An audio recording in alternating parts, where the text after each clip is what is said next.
ओम शांति।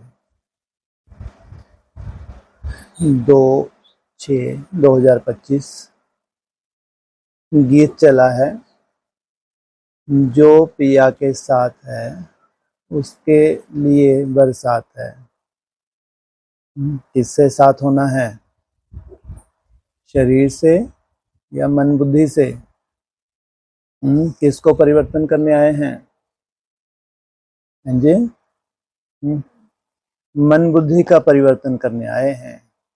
जो पिया के साथ है, मन बुद्धि से जो जितना पिया के साथ है, क्या हो रहा है? मन बुद्धि का परिवर्तन। शरीर से साथ, बाबा ने क्या बताया है? तुम कौन हो? देह हो, आत्मा हो। जितने भी देह अभिमानी होते हैं वो किसके साथ रहते हैं? ब्राह्मणों की दुनिया में जितना देह अभिमानी होता है उनकी बुद्धि में ठूस ठूस के भरा रहता है। ये शूटिंग पीरियड है। इस शूटिंग पीरियड में शरीर के साथ भी शूटिंग होती है। असली शूटिंग कौन सी है? पार्वती की। जो पिया के साथ है उसके लिए क्या है? बरसात है। कौन सी शूटिंग होती है असली पार्वतियों की? वरहु शंभु नीतु रहु कुमारी किससे हुई? और असली शूटिंग है ही किसकी? शरीर की है, आत्मा की? परिवर्तन आत्मा को होना है, शरीर को होना है? शुद्धता आत्मा को चाहिए। पतित आत्मा बनी है तो पावन भी कौन बनेगा? आत्मा।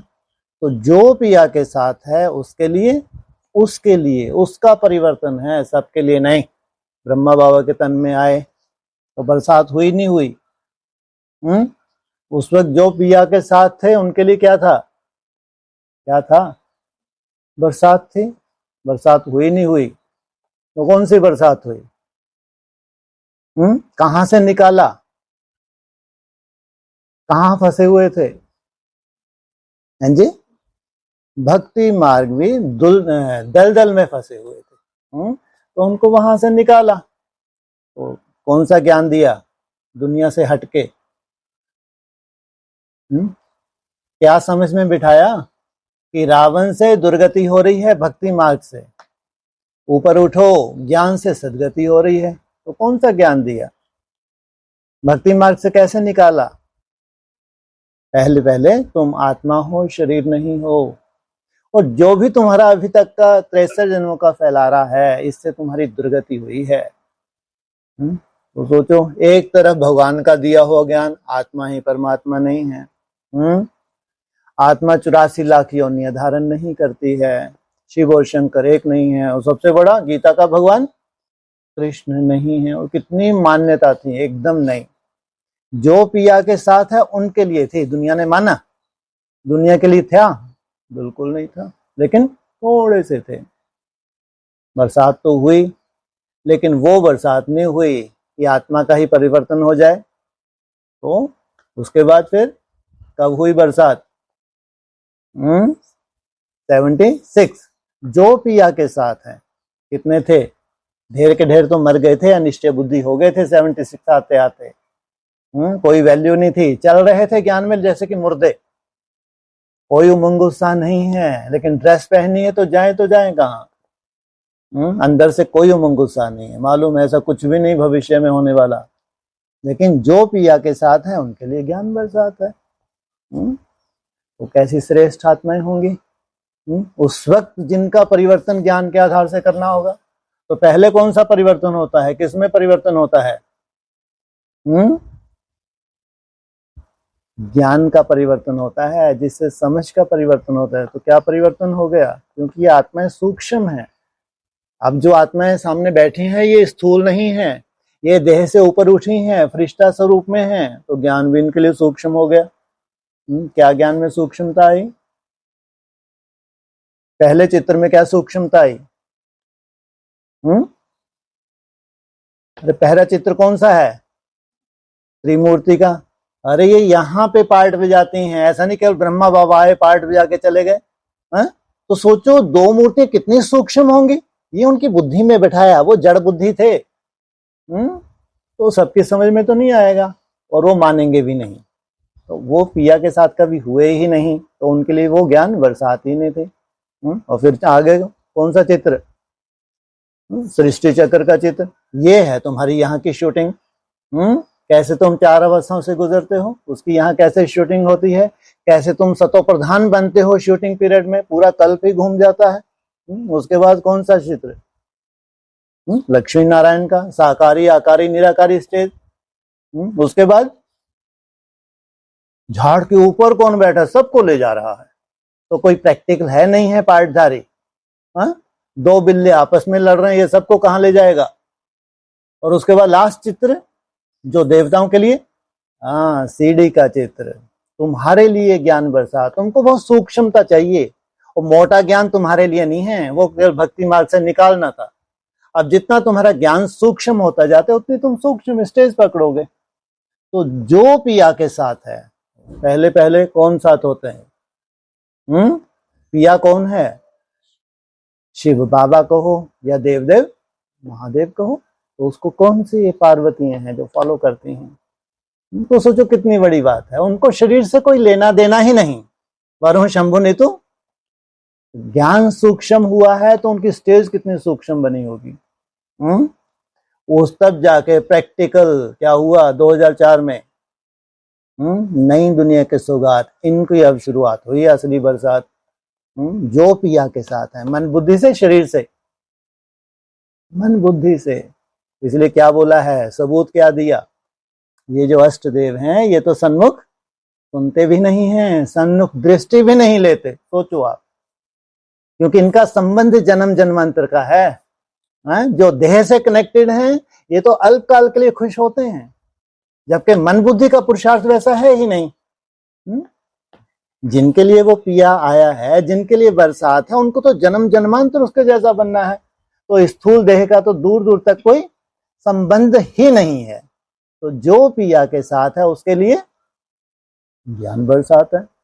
तब जाके आई कौन सी दुनिया, अब जाके आई। ओह कितना घिसा।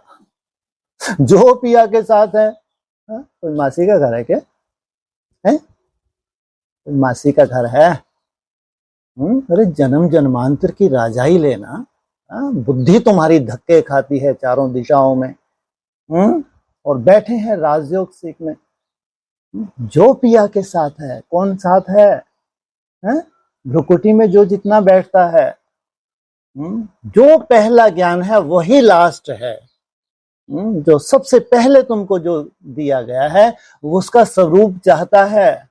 यह है सार, सुनना सुनाना सार नहीं है, ना उनके कोई काम का था, चाहे ब्रह्मा आए चाहे देवदेव महादेव आए। अब नई दुनिया का ज्ञान, अब थोड़ी सी आत्माएं तो हैं, उनके लिए ज्ञान बरसात है। वो प्रैक्टिकल करके दिखाती हैं। लाखों में से कितनी निकल पाती हैं, कितनी, ऐसे क्या देखा 16,000। सोचो इनके लिए ज्ञान बरसात है। 90 वर्ष होने जा रहे हैं, 10 वर्ष में रिजल्ट निकलने वाली है। ये है ज्ञान बरसात। इसको पावन बनाने आए हैं आत्मा को। आत्मा जितनी जितनी पावन बनेगी, अपने स्वतः ही अपने 5 तत्वों को क्या करेगी, उसमें ताकत आ रही है परिवर्तन करने की। आत्मा में विल पावर आ रही है, नहीं तो परवश करती रहेगी, जीभ लपलपाती रहेगी। लाख कोशिश करें, हाँ समय पड़ा है ना, समय पड़ा है, होता रहे, हो जाएगा ना। कहाँ हो जाएगा, करके दिखाओ। मासी का घर है क्या। जो पिया के साथ है उनके लिए है। वो पिया जानता है इनके बस का है, ये पूरी डायरेक्शन इनके लिए है। ये जितनी सूक्ष्मता से हर बात को पकड़ेंगी, धर्रों का नहीं है ही नहीं उनके लिए। तो इतनी सूक्ष्मता किनके लिए, जो पिया के साथ है उनके लिए ये ज्ञान बरसात है। सोचो जब भगवान ने आके ज्ञान बरसात की, कितना सुंदर परिवर्तन हुआ होगा। तो कैसी ज्ञान की खेती हुई होगी, प्रैक्टिकल स्टेज उनकी कैसी बनी होगी। ओम शांति। जो ज्ञान सागर के साथ है उनके लिए ज्ञान बरसात है। ज्ञान सूर्य के साथ है उनके लिए आग, ऐसा। जो ज्ञान सागर के साथ है उनके लिए क्या है, ज्ञान बरसात है। जो ज्ञान सूर्य के साथ है उनके लिए सूर्य की किरणों की बरसात नहीं है। इसके लिए है जो ज्ञान सागर के साथ है उनके लिए ज्ञान बरसात है। ज्ञान सूर्य है, ज्ञान सागर भी है, तो वो बरसात नहीं करता। ज्ञान सूर्य नहीं करता, लाइट देता नहीं देता, तो फिर ज्ञान सागर बोला, ज्ञान सूर्य क्यों नहीं बोला? अरे इतनी तपन तुम सहन भी कर सको, क्या सूर्य जैसा बन जाओगे? क्या इतनी निराकारी स्टेज तुम धारण कर सकते हो?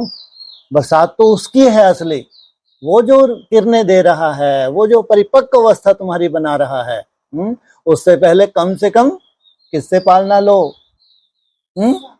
सागर का कनेक्शन धरनी से, उसका कनेक्शन धरनी से नहीं है। और जाना है तुमको कहां तक? सोचो, तुम बाप के साथ हो ना, भल विलायत में हो, वह कहां भी हो साथ हो। वाह, मन बुद्धि से साथ है तो साथ है, शरीर का तो कोई दूर दूर तक लेना देना ही नहीं। याद तो रखते हो ना, जो भी बच्चे याद में रहते हैं वह सदैव साथ में है। वाह, अति सुंदर। कौन सी कंडीशन बताई? मुख्य सब्जेक्ट ही है याद।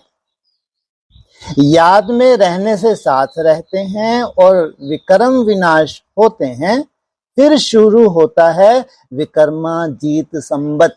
क्या आ गया? 111। अब यहां जितनी भी आत्माएं हैं, इन सब ने क्या किया हुआ है? विकर्मों को जीता हुआ है। एक नहीं है, संगठन है।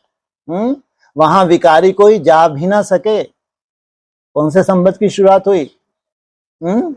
विकर्माजीत। फिर जब रावण राज होता है तब कहते हैं राजा विक्रम का संबत। क्या शुरुआत हो गई? विक्रम शुरू हो गए तो क्या बन गया? विक्रम संबत। विक्रम करने लग गए। जिसने विक्रम संबत की शुरुआत की है वही क्या करता है? विकर्माजीत संबत की शुरुआत करते हैं। मुरली में बोला है, वह विकर्माजीत, वह विकर्मी। सोचो, कहां कितनी शुद्ध दुनिया की स्थापना हुई है, और कहां वह द्वापर युग के बाद कौन सा संबत आया? विकर्मी। अभी तुम विकर्माजीत बन रहे हो, फिर तुम विकर्मी बन जाएंगे। 2500 वर्ष के बाद फिर क्या होगा? रावण राज्य शुरू होगा तो क्या बन जाएंगे? इस समय सभी अति विकर्मी हैं, किसको भी अपने धर्म का पता नहीं है।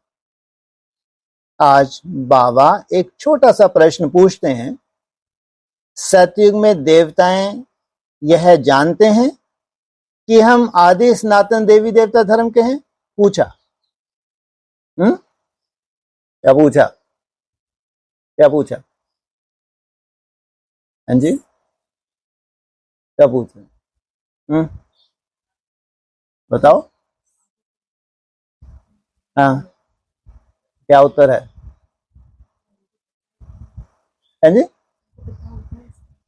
ये पता होता है कि फलाने धर्म के हैं, क्योंकि वो दूसरे क्षत्रिय भी बैठे हैं, इस्लामी बौद्धी भी बैठे हैं, है? तो वहां कोई दूसरा धर्म ही नहीं है, सबकी एक सी धारणाएं हैं। नहीं तो वहीं से खिटपिट शुरू हो जाती। कहां से शुरुआत होती है खिटपिट? वहीं से शुरुआत होती। एक सी धारणाएं हैं, सबकी एक सी धारणाएं हैं। ये है धर्म, आदि सनातन देवी देवता धर्म। पूछते हैं, तो जैसे तुम समझते हो हम हिंदू धर्म के हैं, कोई कहेंगे हम क्रिश्चियन धर्म के हैं, वैसे वहां देवताएं अपने को देवी देवता धर्म के समझते हैं? पूछा। विचार की बात है ना। वहां दूसरा कोई धर्म तो है नहीं जो समझें कि हम फलाने धर्म के हैं। यहां बहुत धर्म हैं, तो पहचान देने के लिए अलग अलग नाम रखे हैं। वहां तो है ही एक धर्म, इसलिए कहने की दरकार नहीं रहती कि हम इस धर्म के हैं। उनको पता भी नहीं है कि कोई धर्म होते हैं, उनकी ही राजाई है, क्योंकि दूसरा कुछ है ही नहीं। अभी तुम जानते हो हम आदि सनातन देवी देवता धर्म के हैं, तुम जानते हो। सबसे प्राचीन तुम्हारा धर्म है। किससे निकला है? तुम्हारा रचयिता कौन धर्म का?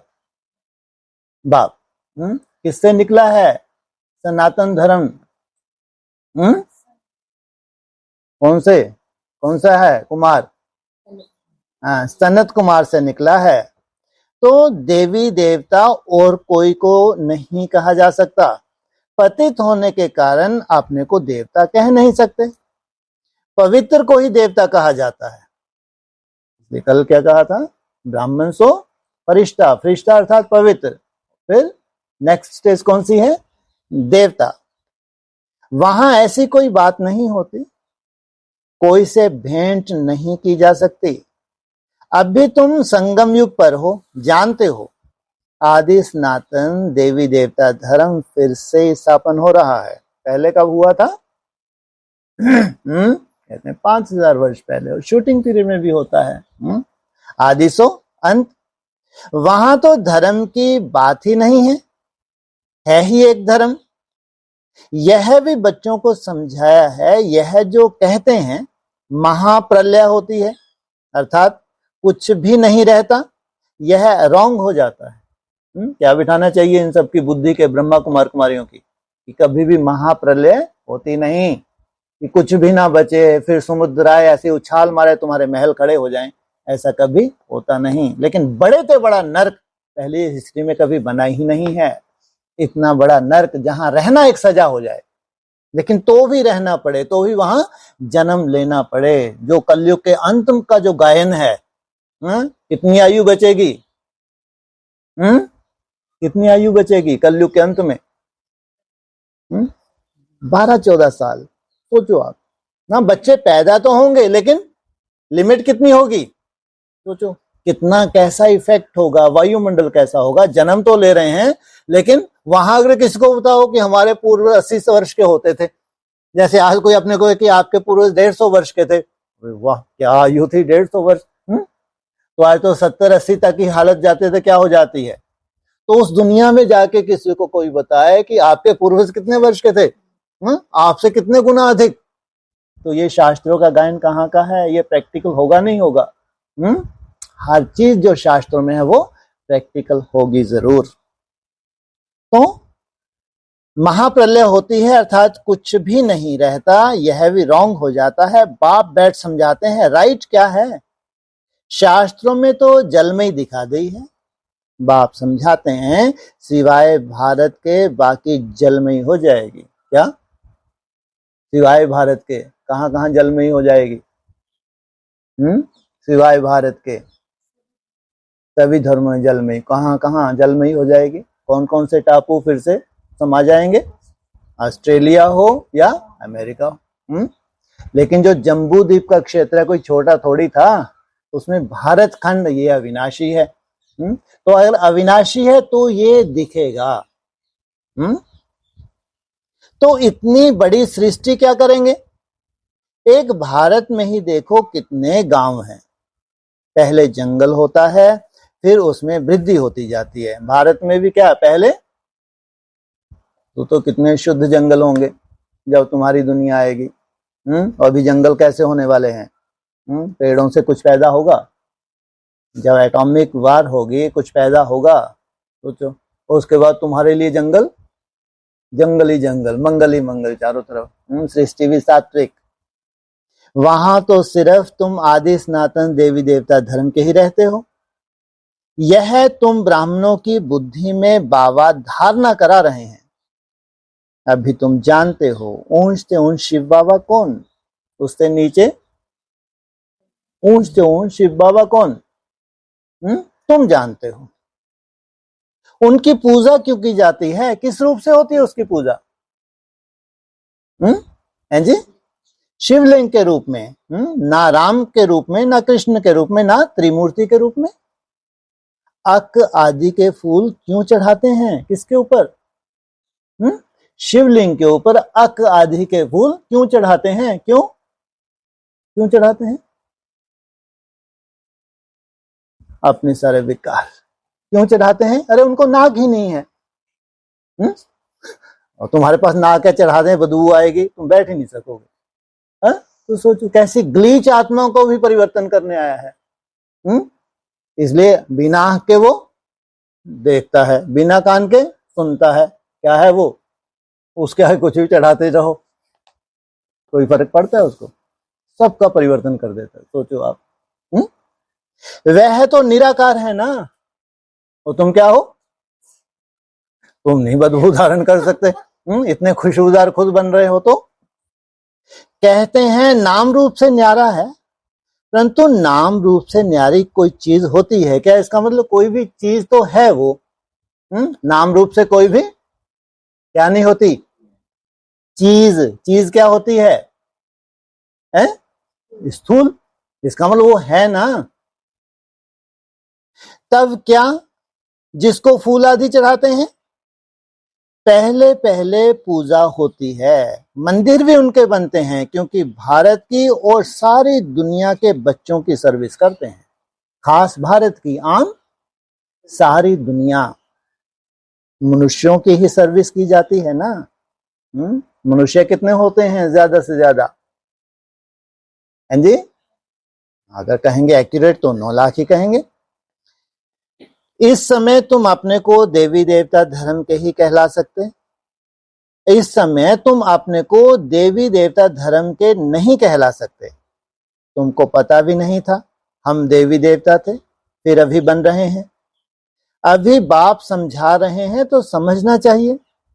यह नॉलेज सिवाय बाप के कोई दे ना सके। उनको ही कहते हैं ज्ञान का सागर, नॉलेजफुल। गाया हुआ है, रचता और रचना को ऋषि मुनि आदि नहीं जानते। नेति नेति करते गए। कौन? ऋषि अर्थात पवित्र, मुनि अर्थात मनन चिंतन करने वाले। दोनों में से कोई भी नहीं जानते। नेति नेति करते गए, जब शरीर छोड़ा, हॉस्पिटल में एडमिट हुए तो क्या बोला? अंत में जो उनको चाहिए था, जो उनको उम्मीद थी, वैसा कुछ भी उनको अनुभव नहीं हुआ, तो नेति नेति करके गए। जैसे छोटे बच्चों को नॉलेज है क्या है ये बच्चा बुद्धि? जैसे कि बेबी, छोटे बच्चे। ओ बाबा क्या बोला? Baby baby. बोले मत बोलो ना बेबी को। फिर तीसरी बार बोल दिया बेबी। फिर क्या बोला? बोले ब्रह्मा भी तो बेबी है ना। तो ये सब क्या है? ये बेबी है। तो जैसे बड़े होते जाएंगे बुद्धि खुलती जाएगी। 76 में थोड़े से बड़े हुए तो बुद्धि खुली, 2004 में और बुद्धि खुली, 2024 में पूरी ही बुद्धि खुल गई। खुली नहीं खुली? नहीं खुली। बुद्धि में आता जाएगा। विलायत कहाँ है? यह कहाँ है? तुम बच्चे भी पहले इस बेहद की नॉलेज को कुछ भी नहीं जानते थे, अभी विलायत को भी जान गए। वो विलायती कहाँ है, कहाँ जन्म लिया हुआ है, कैसे प्रत्यक्ष स्वरूपी जन्म देते हैं। यह भी कहते हैं भल हम शास्त्र आदि पढ़ते थे परंतु समझते कुछ नहीं थे। मनुष्य ही इस ड्रामा में एक्टर है ना। सारा खेल 2 बातों का बना हुआ है, भारत की हार और भारत की जीत। क्या पूरा खेल? कितना बड़ा खेल है सोचो। भारत हारा तो पूरा विश्व हार गया। कब से? द्वापर युग से। संगम युग के भारत जीता तो पूरा विश्व जैसे कि जीत गया। भारत में सतयुग आदि के समय पवित्र धर्म था, इस समय है अपवित्र धर्म। अपवित्रता के कारण अपने को देवता नहीं कह सकते, फिर भी श्री श्री नाम रख लेते हैं। ये श्री श्री कौन नाम रखते हैं? हैं जी? हाँ, डबल श्री कौन लगाते हैं यहाँ?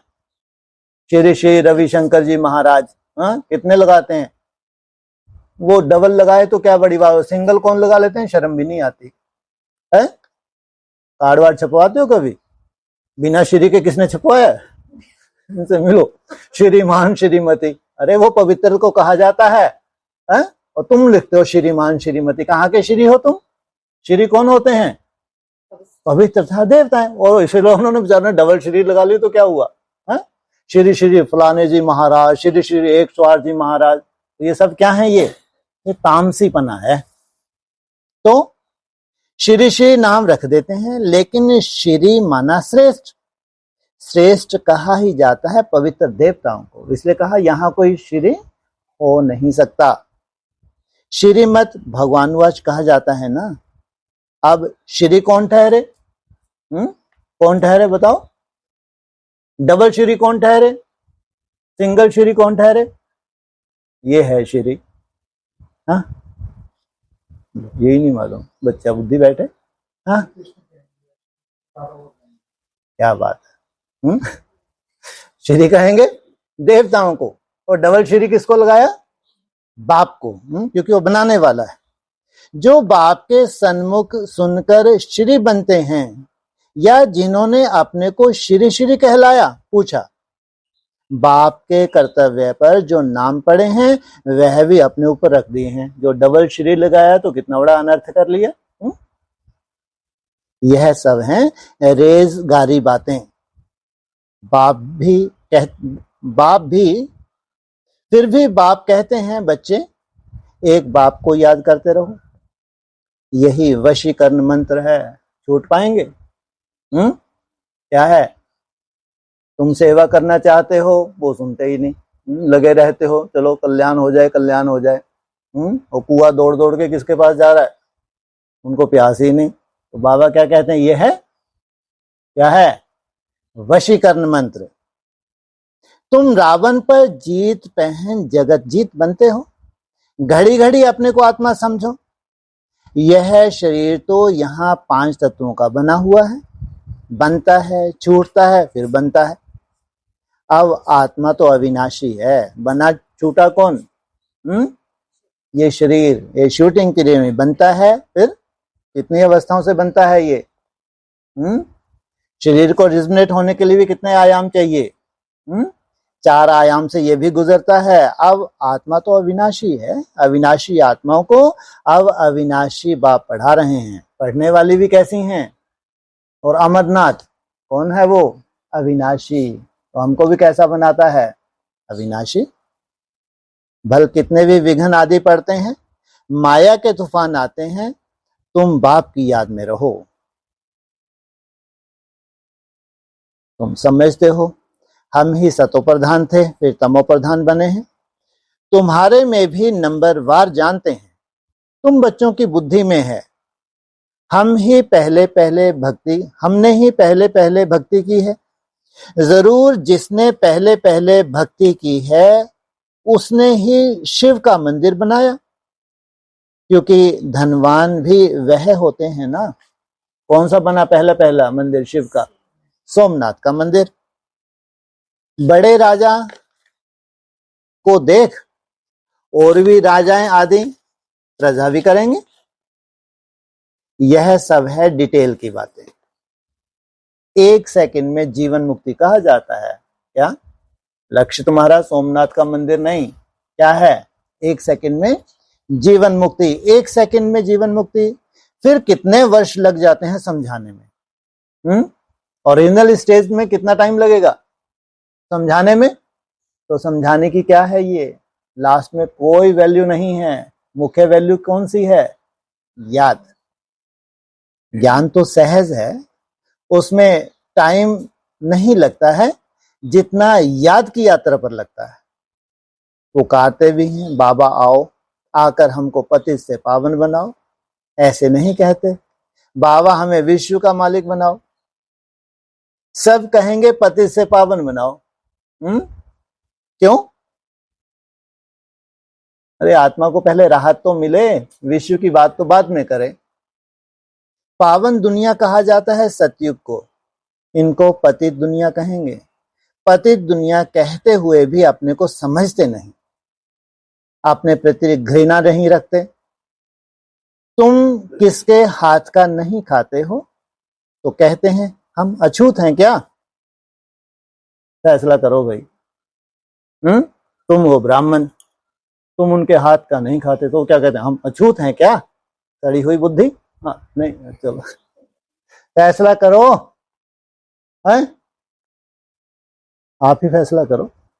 ताकि इन शूद्रों को मालूम पड़े और एक ही घर के हैं। हाँ बताओ।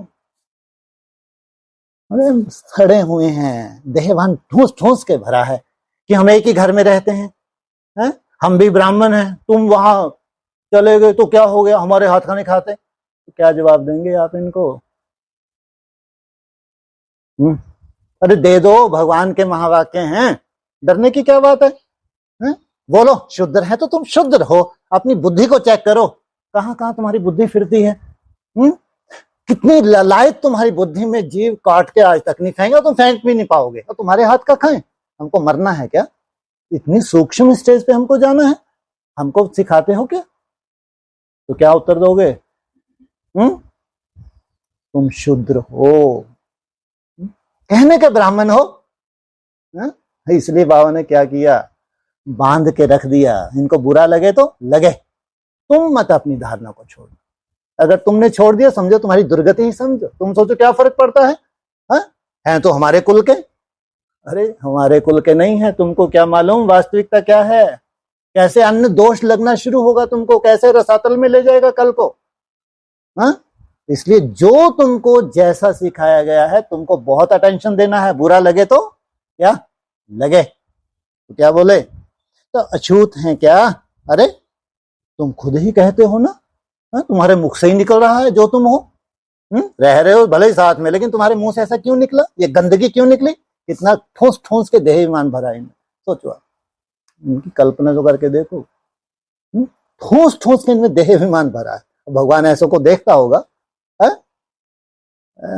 बड़े आए ब्राह्मण, तो पति तो सब है ना, क्या है? तुम किसके? पतित तो सब है ना, तुम कहते भी हो हम पतित हैं, यह देवताएं पावन है, तुम खुद ही कहते हो क्या? ये बहुत सूक्ष्म स्टेज पकड़ चुके। अभी ठीक है, अंदर से नहीं दिखता तो देख लेना आगे चल के। क्या नहीं दिख रहा? आंखें फटती तो तुम्हें वैसे है भी नहीं। तुमको दिखे क्या? देह में तो इतना ठूस ठूस के भरा है, तो क्या करना, कल क्या करना, देख लेना। तो पतित को क्या कहेंगे? गायन है ना, अमृत छोड़ विष काहे को खाए। भाई क्या दे रहे हैं भगवान? ज्ञान अमृत पिला रहे हैं। विष तो खराब है ना। बाप कहते हैं यह विष तुमको आदि मध्य अंत दुख देता है, परंतु इसको पॉइजन समझते ही नहीं। सृष्टि की वृद्धि कैसे होगी? क्या कहा? इसको क्या नहीं समझते? कहते हैं सृष्टि की वृद्धि कैसे होगी। अरे तुमने ठेका लिया है क्या? दुनिया को कह रहे हैं क्या? कितनों को कह रहे हैं यह विषय है? कितनों के लिए विषय है? 16,000 के लिए विषय है, 9 लाख के लिए भी नहीं है। जैसे अमली अमल विगर रह नहीं सकता, शराब की आदत वाला शराब विगर रह ना सके। लड़ाई का समय होता है ना, तो उनको शराब पिलाकर नशा चढ़ाए लड़ाई में भेज देते। उल्टा ही किया, जाता ही नहीं। कैसे भेजा इसको? क्या किया? नशा कराया, बॉर्डर पे जाके गोली खाने के लिए तैयार किया, तब जाके हिम्मत आई। सोचो, नहीं तो अपना कर्तव्य बिना ही शराब के कर देना चाहिए, या पहले थोड़ी सी पी लें, सरूर आ जाए, फिर जाएंगे बॉर्डर पे। कहाँ देशभक्त, कहाँ इनको तैयार किया है? जबरदस्ती के हैं। लड़ाई का समय होता है तो उनको शराब पिलाकर नशा चढ़ाए लड़ाई में भेज देते हैं। नशा मिला बस समझेंगे हमको ऐसा करना है, नशा मिला तब समझेंगे अब हमको ऐसा करना है। और देशभक्त जो होते हैं उनको नशे की दरकार नहीं, उनका अपना ही जज्बा है। इसलिए उनके लिए गीता है। पूरे धर्मों में अपने अपनी तरह से लिखा है कि इनका क्या होगा, कभी भी अकाल मृत्यु नहीं मानी जाती। उन लोगों को मरने का डर नहीं रहता। कहां भी बॉम्ब्स ले जाकर बॉम्ब्स सहित गिरते हैं। इन कौन से धर्म में होता है ये? इस्लाम धर्म में होता है। गायन भी है, मुसलों की लड़ाई लगी। राइट बात अभी तुम प्रैक्टिकल में देख रहे हो, आगे तो सिर्फ पढ़ते थे। पेट से मुसल निकले, फिर यह किया। इनके पेट से निकले मुसल, हैं जी? हाँ, वो भी बेचारा बदनाम हो गया, वो भी बदनाम हो गया। यादव कह लें, है ना? हाँ, यदुवंशी कह लें, यदुवंशी भी, और उससे ज्यादा रिफाइन करेंगे तो क्या है, यहूदी कहें। इनके पेट से, बुद्धि रूपी पेट से मुसल निकले हैं। इनको इतनी सूक्ष्म बुद्धि देते हैं कलयुग के अंत में, अब तुम एटम बमों का निर्माण करो। अभी तुम समझते हो पांडव कौन है, कौरव कौन है? स्वर्गवासी बनने के लिए पांडवों ने जीते जी छोड़, स्वर्गवासी बनने के लिए पांडवों ने जीते जी छोड़ नहीं लेनी है। क्या छोड़? क्या यादगार है इनका? जीते जी ये मरे हैं पांडवों में, कौन सा यादगार है? गल मरे।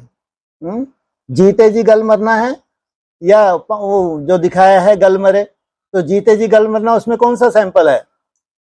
युधिष्ठिर। इसलिए मुरली में बोला तुम युधिष्ठिर की औलाद हो। तुम बेहद में गल मरते हो और इसी शरीर से तुम कहां जाते हो? स्वर्ग में जाते हो। बाप बच्चों को समझाते हैं, बाप कहते हैं मैं कल्प कल्प आता हूं, मेरा नाम है शिव। शिव जयंती भी तुम मनाते हैं, शिव जयंती भी मनाते हैं। भक्ति मार्ग के लिए कितने मंदिर आदि बनाते हैं, नाम भी बहुत रख दिए हैं। देवियों के भी ऐसे नाम रख देते हैं। इस समय तुम्हारी पूजा हो रही है, यह भी तुम बच्चे ही जानते हो। जिसकी हम पूजा करते थे वह हमको पढ़ा रहे हैं। जिन लक्ष्मी नारायण के हम पुजारी थे वह अभी खुद बन रहे हैं। यह ज्ञान बुद्धि में है। सिमरन करते रहो फिर औरों को भी सुनाओ। बहुत हैं जो धारणा नहीं कर सकते। बाबा कहते हैं जास्ती धारणा नहीं कर सकते तो हर्जा नहीं। लो कितना सुंदर बाबा है, तुम्हारे लिए बोला। तुम जास्ती धारणा नहीं तो कोई बात नहीं है, हर जाने के इतनी ऊंचे तुमको थोड़ी जाना है ना। जहां तक कर सकते उतना ही भले। शरीर छोड़ के ले जाएंगे।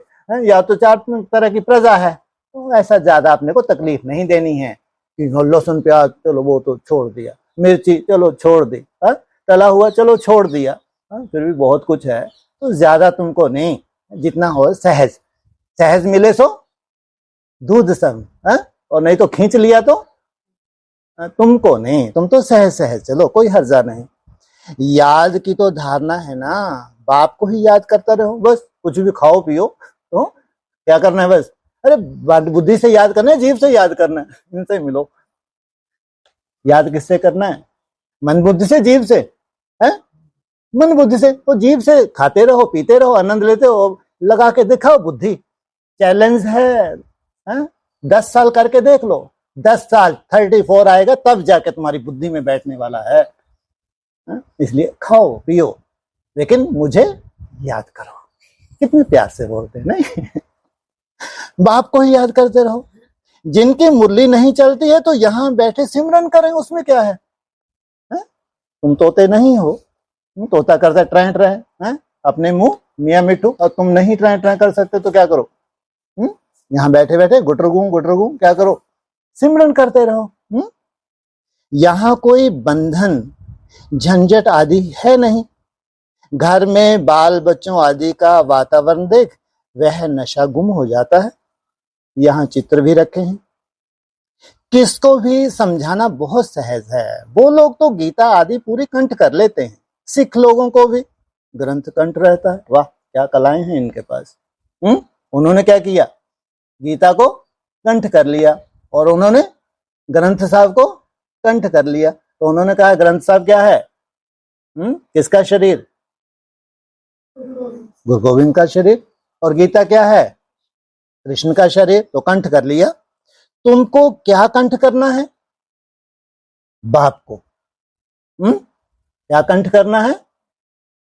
यहां नहीं बैठना अभी, तुमको अभी कंठ करना है, मेरा बाबा मीठा बाबा प्यारा बाबा। क्या कंठ करना है? इतनी धुन लग जाए अंदर ही अंदर कि व्यर्थ तुम्हारा खत्म हो जाए। तुम कहते भी हो बाबा यह तो बिल्कुल नई चीज है। जो कंठ करने की बातें आप बता रहे हो क्या है? बिल्कुल नई चीज है। यह एक ही समय है जबकि तुमको अपने को आत्मा समझ बाप को याद करना है। 5000 वर्ष पहले भी सिखाया था, और कोई की ताकत नहीं जो ऐसे समझा सके। ज्ञान सागर है ही एक बाप, दूसरा कोई हो ना सके। ज्ञान सागर बाप ही तुमको समझाते हैं। आजकल ऐसे भी बहुत निकले हैं जो कहते हैं हमने अवतार लिया है। इसलिए सच की स्थापना में कितने विघ्न पड़ते हैं। सोचो, बुद्धि थोड़ी बहुत नई दुनिया में गई, एक नया भगवान तुरंत पास में ही आ गया, फोन कर दिया, अरे तुम कहां जा रहे हो आके तो देखो। किनको विघ्न पड़ने चाहिए? किनको विघ्न पड़ते हैं?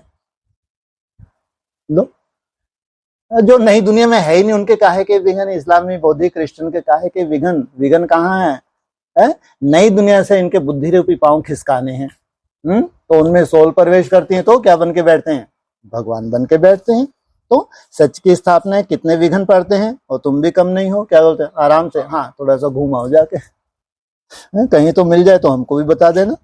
तो गाया हुआ है, सच की नाव हिलेगी डूबेगी लेकिन ना सच की नाव हिलेगी डुलेगी लेकिन डूबेगी भी नहीं। चिंता नहीं करनी। अब तुम बच्चे बाप के पास आते ही हो तो तुम्हारी दिल में कितनी खुशी रहनी चाहिए। क्या तुम्हारे दिल में कितनी, वहां जाके जो भी हो, आगे यात्रा पर आते थे तो दिल में क्या आता था? अभी घर बार छोड़ यहाँ आते हो तो क्या ख्याल आता है? हम बाप दादा के पास जाते हैं। बाप ने यह भी समझाया है, मुझे सिर्फ शिव बाबा कहते हैं, जिसमें प्रवेश किया है वह है ब्रह्मा। तुम ब्रह्मा को ही क्या बना देते हो? क्या बना देते हो? यही हमारे लिए भगवान है। तो कैसे बनोगे? अटैक आएंगे नहीं आएंगे? तो जैसी ब्रह्मा की गति वही तुम्हारी गति। तो प्रवेश किया है, यह वह ब्रह्मा है। विरादरियां होती हैं ना, पहली पहली विरादरी ब्राह्मणों की है, फिर देवताओं की विरादरी हो जाती है। पहली पहली विरादरी किनकी? फिर 2 विरादरी हो गई। एक ब्राह्मण गए परम धाम में, एक ब्राह्मण बने, दूसरी विरादरी कौन सी? देवताओं की। अभी दूरदेशी बाप बच्चों को दूरांदेशी बनाते हैं। तुम जानते हो आत्मा कैसे सारे चक्र में भिन्न भिन्न वर्णों में आई है, इसका ज्ञान दूरांदेशी बाप ही देते हैं। तुम विचार करेंगे, अभी हम ब्राह्मण वर्ण के हैं, इसके पहले जब ज्ञान नहीं था तो शूद्र वर्ण के थे। हमारा है ग्रेट ग्रेट ग्रैंडफादर। वाह, किसका है ये हमारा है ग्रेट ग्रेट ग्रैंडफादर। ग्रेट शूद्र, ग्रेट वैश्य, ग्रेट क्षत्रिय, उनके पहले ग्रेट ब्राह्मण थे। फिर तुमने पूरा चक्र लगाया। अब यह बातें सिवाय बाप के और कोई समझा न सके। इसको कहा जाता है दूरांदेश का ज्ञान। दूर देश में रहने वाला आकर दूर देश का सारा ज्ञान देते हैं बच्चों को। कहां से आया है? दूर देश। वो ज्ञान भी कहां का दे रहे हैं? क्या बोला? जी, दूर देश का, माना जहां से आए हैं वहां का ज्ञान तुमको दे रहे हैं। वहां तुमको जाना है। सोचो, शरीर रहते रहते कहां तक जाना है? जहां से वो आया है। तुम जानते हो हमारा बाबा दूर देश से इसमें आते हैं। यह पराया देश है, पराया राज्य है। शिव बाबा को अपना शरीर नहीं है, वह है ज्ञान का सागर। स्वर्ग का राज भी उनको देना है, उनको अपना शरीर नहीं है। अच्छा, मैं नाम रूप से न्यारा नहीं हूं, मेरा नाम भी है, मेरा स्वरूप भी है, और किस काल में आता हूं वो भी तुम जानते हो। फिर क्या कह रहे हैं? शिव बाबा को अपना शरीर नहीं है और वह है ज्ञान का सागर। स्वर्ग का राज भी उनको देना है। कितनी कैटेगरी हैं ये लाइन भी है और वो लाइन भी है। तो आधी कैटेगरी है इनकी इसी शरीर से जाने वाली, और आधी कैटेगरी है जिनके लिए ये लाइन है। क्योंकि वो लाइन भी कहां से आई? शिव बाबा सदा ही इस धरा पे है, अव्यक्त है, ऐसा नहीं कि नहीं है। अव्यक्त किसको कहा जाता है? इन आंखों से तुमको नहीं दिख रहा तो उसको कहेंगे अव्यक्त। अच्छा हुआ चित्र में ही बोला हुआ है, ज्यादा मुरली की दरकार नहीं। जो मुख्य चित्र कितने हैं? 4 चित्र हैं। सोचो, पहला ही चित्र है, पहले ही चित्र में क्या लिखा है? मैं नाम रूप से न्यारा नहीं हूं। फिर अपना जो स्वरूप बताया है अति सूक्ष्म, क्या बताया है? ज्योतिर्लिंगम। तुम लिंग हो, तुम पुलिंग हो, और मैं क्या हूं? अति सूक्ष्म ज्योतिर्लिंगम। इतनी सूक्ष्मता है लेकिन लिंग हूं, अव्यक्त हूं, अव्यक्त ज्योतिर्लिंगम। तो श्री कृष्ण थोड़े ही देंगे, शिव बाबा ही देगा। श्री कृष्ण को बाबा नहीं कहेंगे, वो क्या है? क्या है? बच्चा है। बाप सब पूरे होते हैं।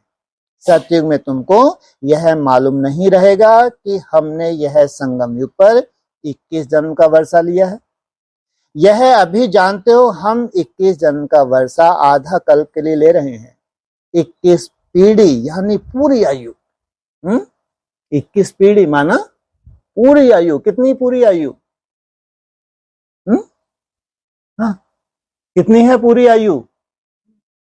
150 वर्ष। जब शरीर बूढ़ा होगा, हाँ क्या, जब शरीर तुम्हारा क्या होगा? बूढ़ा होगा, तब समय पर शरीर छोड़ेंगे। वैसा बूढ़ा नहीं जैसे यहां देखता है कि आप गर्दन लटक रही है, जीभ भी लटक गई, जीभ बाहर ही रही, आवाज तो बहुत कड़क थी, ऐसा नहीं। लेकिन बूढ़ा होगा, पहाड़ी चढ़ जाएंगे, नहीं चढ़ जाएंगे है? तो उसको बूढ़ा कहेंगे। तो जैसे सर्प पुरानी खल छोड़ नहीं लेते हैं, हमारा भी पार्ट बजाते बजाते यह चोला पुराना हो गया। पहले क्या साक्षात्कार हो गया तुमको? अब ये शरीर छोड़ना है, तो छोड़ने में कोई तकलीफ होगी? और जहां जन्म लेना है वो भी तुमको पहले ही साक्षात्कार हो जाता है। तुम सच्चे सच्चे ब्राह्मण हो, तुम्हें ही ब्रह्मरी कहा जाता है। तुम कीड़ों को आप समान ब्राह्मण बनाती हो। तुम्हें कहा जाता है कि कीड़ों को ले आकर बैठ भूं भूं करो। भ्रमरी भी भूं भूं करती है। फिर कोई को तो पंख आ जाते, कोई मर जाते। कोई तो तुम्हारे साथ उड़ गए और कोई क्या हो गए? अनिश्चय बना ही रहा। ऐसा कैसे हो सकता है भगवान आया है? ऐसा कैसे हो सकता है विनाश होगा? तो वो जैसे कि अनिश्चय में आ गए तो मर गए। मिसाल अब सब अभी के हैं, तुम लाडले बच्चे हो। बच्चों को नूरे रत्न कहा जाता है, बाप कहते हैं नूरे रत्न। तुमको अपना बनाया है तो तुम भी हमारे हुए ना। ऐसे बाप को कितना जितना याद करेंगे पाप कट जाएंगे, और कोई को भी याद करने से पाप नहीं कटेंगे।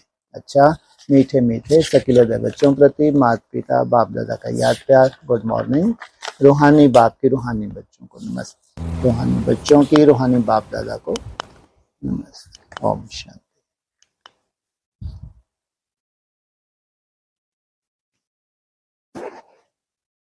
हाँ जी,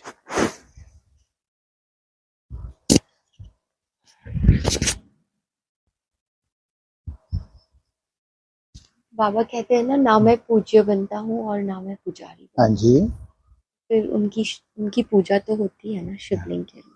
ठीक है। तो यहाँ जो प्रैक्टिकल रूप है वो पूज्य भी बनता है तो पुजारी भी बनता है। शिवलिंग को जिसने पहले पहले धारण किया तीसरे नेत्र के रूप में कोई तो होगा। कौन है वो? 33 करोड़ में किसी भी देवता को तीसरा नेत्र नहीं दिखाते, तो जरूर किसको दिखाया? जिसने उस शिव को धारण किया। वो है पूज्य भी बनते तो पुजारी भी बनता है। तो पहले पहले कौन से मंदिर की स्थापना हुई? सोमनाथ का मंदिर। तो किसने बनवाया? हैं जी? हाँ, राजा विक्रमादित्य ने। तो वो क्या शिवलिंग बना क्या? पहले पहला पुजारी तो वही बना। तो वो तो तीसरा नेत्र उसमें तो नहीं दिखाया जाता, वो नारायण है। लेकिन महादेव तो नहीं है। तो फिर मंदिर किसने बनवाया? प्रेरणा है नी? हाँ, चाहे गुरु बोलो या बाप कहो, तो विक्रमादित्य को प्रेरणा देने वाला तो कोई होगा ना। वो है पहला पहला पुजारी। इसलिए तुम पूज्य बनते हो, तुम पुजारी भी बनते हो। हाँ जी, मुरली में ऐसा बोलते हैं ना कि मैं ना पूज्य बनता हूँ ना पुजारी बनता हूँ। अब पूज्य बनूं तो पुजारी भी बनना पड़े। मेरे को जानते ही नहीं, अव्यक्त ज्योतिर्लिंगम दिखता ही नहीं हूं, तो मेरी क्या पूजा करोगे? अरे पूजा के लिए दिखना चाहिए ना। हाँ, वो बिंदी है, तुमने हाथ पहना दिया नीचे गिर गया। हाँ, अव्यक्त भी है और तुम देख रहे हो हवा चारों तरफ, कहाँ पहनाऊं, लो लगे रहो। मैं ना पूज्य बनता हूँ ना पुजारी बनता हूँ, तुम मेरे को क्या हार पहनाओगे? लेकिन आगे चल के संगम युग पर ही। हाँ जी, वो हार पहनता ही नहीं। हार नहीं। हाँ जी, हाँ आगे चल के बच्चे पहचानेंगे तो सही ना। अच्छा, अभी पहचान नहीं मिली, अभी पहचान मिली है, बस इतना ही काफी है। याद करने के लिए क्या चाहिए? पहचान चाहिए। और बिना पहचान के तुम याद ही नहीं कर सकते। किसी ब्रह्मा कुमार को पहचान है? तो सोचो, और जब तुम्हारा मैसेज मिलेगा इधर सुन के इधर से निकाल देंगे। ये है टोटली इनकी मनमत। तुम तो ऐसा नहीं कहोगे। तो पहचान किस लिए देते हैं? याद। याद के लिए, ताकि तुम याद कर सको। और फिर कहा कि खास भारतवासी और फिर आम सारी दुनिया। जितने भी आम हैं, कितने तरह के आम हैं, लंगड़ा आम भी है कई तरह के नाम रखे हैं। तो इस्लामी आम भी हैं, इस्लामी, बौद्धिक, क्रिश्चियन, जितने तरह के आम है, ये आम है, तुम हो खास। और तुम्हारे लिए आए हैं, इनके लिए नहीं आए। इनकी तो वैसे ही गति हो गई बेचारों की। तुमको जैसे जीवन मुक्ति में भेजा, इनकी इतना तो इनका भी हक है क्या? जीवन मुक्ति का हक नहीं है? कौन सा हक है इनको? मर के परमधाम जाने का हक है इनका। तो ये है आम और तुम हो खास। हाँ जी, खास भारतवासी। खास भारतवासी। भारतवासियों के लिए बाप आते हैं। भारत का परिवर्तन हुआ तो पूरे विश्व का परिवर्तन हो ही जाना है। भारत में भी खास किसका परिवर्तन? हैं जी, अव्यक्तवाणी, दिल्ली का परिवर्तन तो पूरे भारत का परिवर्तन। जितना भी भारत का रूप है, चाहे उसको भारत कहो, चाहे उसको हिंदुस्तान कहो, चाहे इंडिया कहो, दिल्ली का परिवर्तन तो पूरे भारत का परिवर्तन। पूरे भारत का परिवर्तन तो जिन जिन धर्मों को ये पूर्वज हैं, सबका परिवर्तन, पूरे विश्व का परिवर्तन। अच्छा, तो भी 16,000 में भी अलग अलग धर्मों क्यों नहीं होंगे? इसलिए 16,000 हैं। तो एक साथ थोड़ी बन जाएंगे ना, नंबरवार। हाँ जी।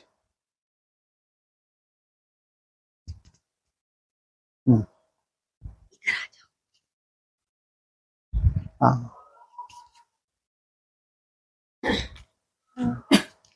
आज ये बोला ना कि जो इस्लामी है हाँ, वो बम्बों सहित जाकर गिरते हैं, ऐसे बोला। हाँ जी, हाँ। और उनमें इतनी सूक्ष्मता आती है जो एटम बम तैयार कर लेते हैं। सूक्ष्मता आ गई, वाह। आत्मघात नहीं होता, क्या होता है? जीव का घात करते हैं, महापाप है। ऐसी कैसी सूक्ष्मता भाई? ऐसा ज्ञान का बम मारा, खुद भी मरे, दूसरों को भी मार डाला। इनको सूक्ष्मता थोड़ी कहेंगे। तो गीता में जो बोला है ना कि हाँ। दाढ़ों के बीच में चबाए जा रहे, दंशा करारा में, ये तो जब जन्म लेंगे फिर ये ऐसे ही काम करेंगे। ये कैटेगरी है, इसमें सूक्ष्मता है ही नहीं कि अपना भी विनाश कर लो, दूसरे का भी विनाश करो। ये तो कहीं सिखाया नहीं, इससे बड़ी हिंसा तो कोई है ही नहीं। तो ये बेहद में ग्लानी रूपी बम हुए, ग्लानी रूपी बम हुए ना। ग्लानी रूपी बम छोड़ो, ज्ञान के भी तो बम हैं। इतनी हिम्मत देखो इनमें, मरने की परवाह नहीं करते, मरने की। खुद भी मरते हैं, दूसरों को भी ले मरते हैं। ऐसी हिम्मत तो इस्लामियों में ही हो सकती है, और किस धर्म वाले में नहीं तो कहते हैं अहिंसा परमो धर्म। ये हिंसक प्रवृत्ति है। तो असुरों की प्रवृत्ति कैसी होती है? हिंसक ही तो होती है, मरने मारने से डरते ही नहीं। तो कैसा उल्टा ज्ञान धारण करते हैं ये। हाँ जी, तो ये हो गए एटम बम वाले, और ज्ञान मार्ग वाले हुए आत्म बम वाले। हाँ, अरे ज्ञान मार्ग में ही है एटम बम। और उससे बड़ा बम कौन सा है? आत्म, परमात्मा, परमात्म बम। सोचो, एटम बम्बों से दुनिया इतनी डर रही है, वो फटेंगे, उसके बाद परमात्मा बम फटेगा तो कोई को छोड़ेगा। लेकिन प्रलय बोले कभी नहीं होती। लेकिन ऐसा नरक बन जाएगा कि तुम्हारा रहना एक सजा होगी। हाँ जी, शास्त्रों में से बताते हैं ना कि 7 ताड़ के वृक्षों को जो एक बाण से ढाएगा, हाँ जी, वही बाली को मार पाएगा। ठीक है। और इससे रिलेट करके बाबा ऐसे पॉइंट बोलते थे कि बाप का कभी भी सीधा सीधा सामना नहीं करना चाहिए।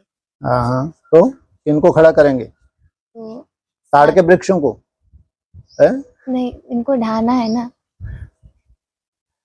तो अगर बाप दादा की बात करें तो बाप दादा ने किसको ढाल बनाई? इनको ढाल बनाई। कौन सा दिखाया हुआ है? अर्जुन ने किसको ढाल बनाया? है कृष्ण को ढाल बनाया। शिखंडी। हाँ, कन्याएं हैं, ये वान मारती हैं, इनको ढाल बाप बनाते हैं, इनका आधार लेते हैं बाप। ताड़ का नहीं है तो वैसे ही खड़े हैं, ऐसे इससे उल प्रवेश है उनमें, इनको क्या आधार बनाएंगे? उनको तो काट के फेंक दिया। तो काट के फेंकना मना, जैसे उस दिन बात आई थी ना कि जटिलता अपनी अपनी होती है। हाँ, काट के फेंका है। इन्होंने थोड़ी अपनी जटिलता खत्म की है। कहाँ तो अपना पुरुषार्थ करके अपनी जटिलता को खत्म कर देना। कहाँ जटिलता खत्म ही नहीं हुई तुम्हारी। कोशिश करके, कोशिश भी क्या की होगी अगर नहीं खत्म हो जाए? काट के फेंक दिया। नहीं तो कोशिश करने से क्या नहीं हो सकता। कौन सी तुमने कोशिश की, तुमको एहसास ही नहीं हुआ कि इतनी जटिलता है मेरे अंदर, तो काट के फेंक देंगे। हाँ जी। सृष्टि चक्र के चित्र में पहले पहले शुरू में ऐसे लिखत आती थी कि ये संगम युग का जो टाइम है, हाँ अलग अलग टाइम बताया ना, 40, 50, 60 हाँ जी। और ऐसे। लेकिन उसमें शुरू में ही कोर्स में एक लाइन थी कि ये 50-60 वर्ष का संगम युग है, जिसमें संकल्पी सत्युग की स्थापना हो जाती है। ठीक है। तो पहले उसको 36 से ही गिनते थे, ठीक है। तो 87, 88 आएगा। कौन गिनते थे? वहाँ वाले हम्म जो मतलब एडवांस जब के कोर्स में वो एडवांस नॉलेज तो खत्म हो गया, ढर्रा ही खत्म हो गया। तो यज्ञ की शुरुआत वहां से हुई ही नहीं है। जो ओम मंडली थी 10 वर्ष, वो था ही भक्ति मार्ग। हाँ ये ठीक है, अपनी अपनी शूटिंग कर ली है और साक्षात्कार में हो गया बहुत कुछ ड्रामा, लेकिन हकीकत कहाँ से शुरुआत हुई है? 47 से।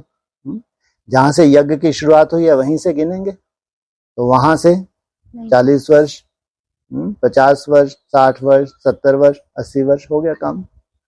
तो 50-60 वर्ष का जो टाइम है, वहां हाँ जी। संकल्पी सत्युग की स्थापना हुई, तो 97, 98 नहीं, वो जो 50-60 वर्ष की बात की है वो साकार 40-50 वर्ष का बोला है। तुम बच्चों को तमो प्रधान से सतो प्रधान बनने के लिए 60 वर्ष तो पूरे पढ़ाई के लिए दिए हैं, ज्यादा से ज्यादा पढ़ाई के लिए 60 वर्ष, लेकिन बोला है तुम बच्चों को तमो प्रधान से सतो प्रधान बनने के लिए 40 से 50 वर्ष लगते हैं। ये भी तो मुरली का महावाक्य है जो बाबा ने रिपीट किया। बस पढ़ाई 60 वर्ष से जास्ती नहीं।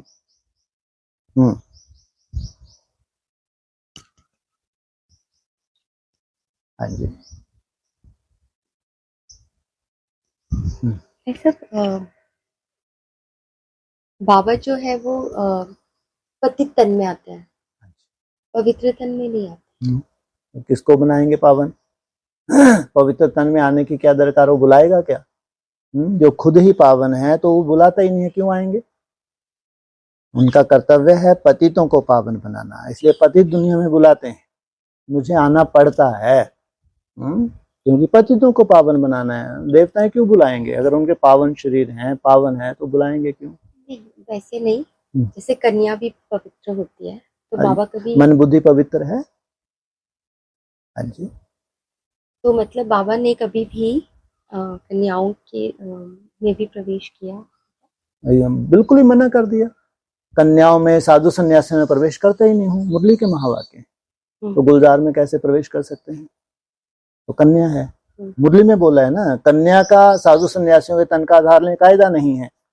मेरे को तो पतितों को पावन बनाना है, तो पति तन में प्रवेश करता हूँ। हाँ जी।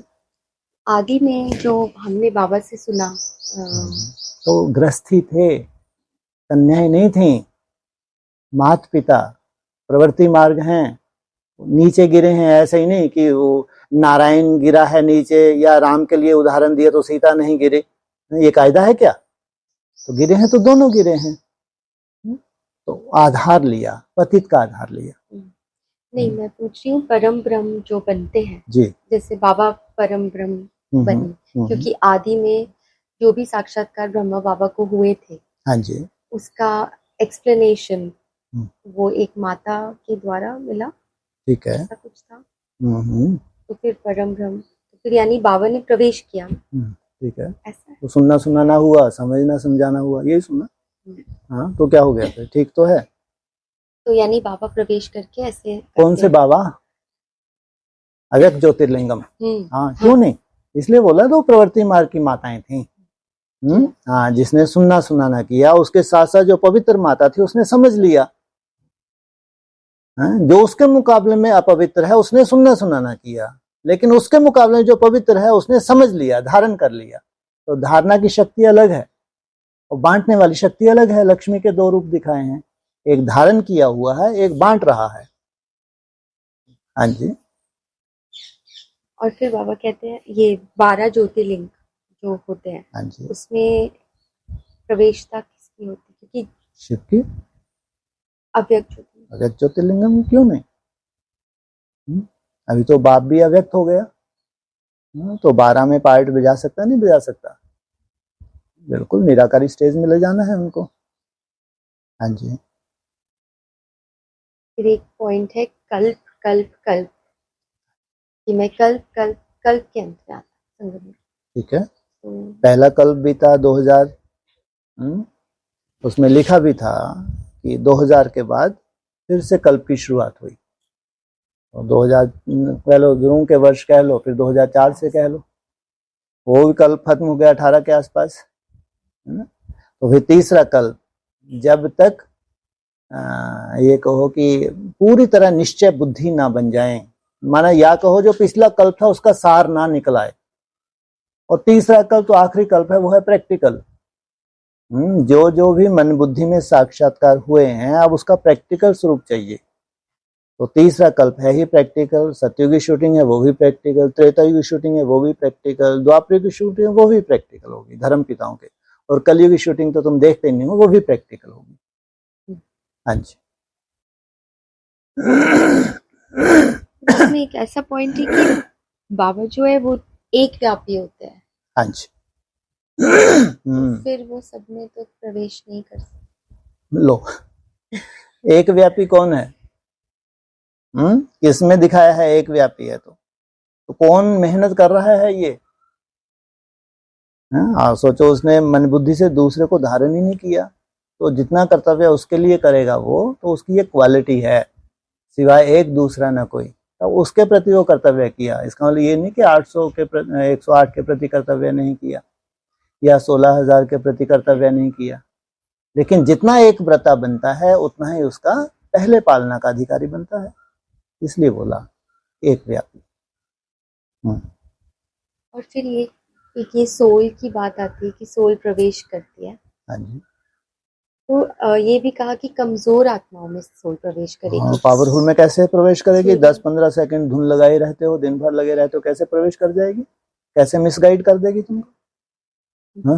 मना आप सीट खाली ही नहीं करते, भले ही नहीं बैठते रहते, चिंता लगी रहती है, मेरे को भ्रुकुटी में बैठना है, भ्रुकुटी में बैठना है। वो चिंता की वजह से भी वो नहीं बैठ सकती, उसको घबराहट होगी, जैसे ही बैठेगी उठ के चली जाएगी, फिर आके आप बैठ जाओगे। आप सीट छोड़ोगे तब तो बैठेगी, इसलिए अव्यक्त वाणी में बोला है तुम हो सदा सुहागिन, तुम भ्रुकुटी में ही बैठी रहती हो, तो दूसरा कोई कैसे बैठ सकता है? और थोड़े दिन नहीं बैठे तो ऐसा कोई होगा जो थोड़े दिन नहीं बैठे, काम चले, चिंता तो वैसी लगी रहती है।